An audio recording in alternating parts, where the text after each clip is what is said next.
there is no bank in Kenya that you can go to and say, do you have a Fodder product that can fund me and I pay you when Fodder is ready? Our banks will probably have very standard products that require you to pay money every month.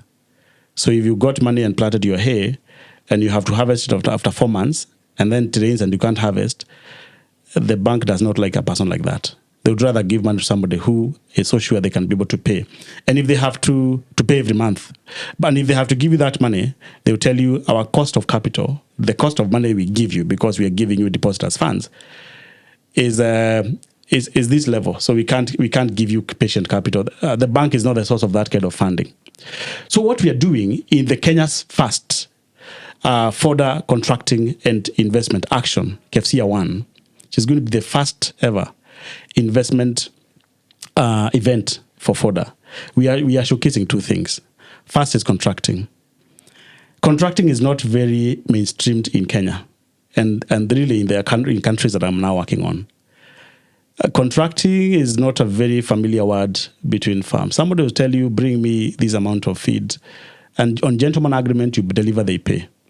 But if you tell them sign here, they don't understand. Are you not trusting me? Contracting is not really something that we have as an African culture, that we have really documentation of stuff. It's not something that we have mainstreamed.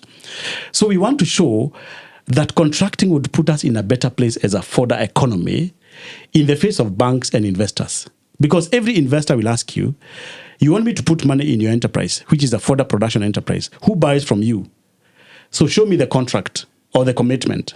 If you don't have that, investors are running away, and they would rather put their money in hotels and manufacturing and other areas. Because you're not really to show, you are saying that you have all this production, but you can't show me a paper evidence of somebody who has committed that they will be buying from me this tonnage every so often. So that culture is not there. We need to showcase that contracting works.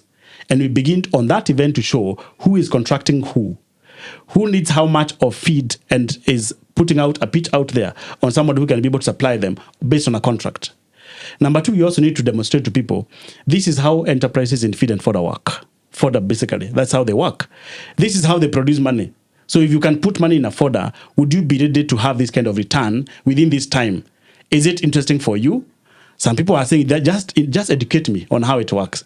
So we are also putting out information on the typology of fodder investments, fodder enterprises. You can produce hay, this will be the buyer.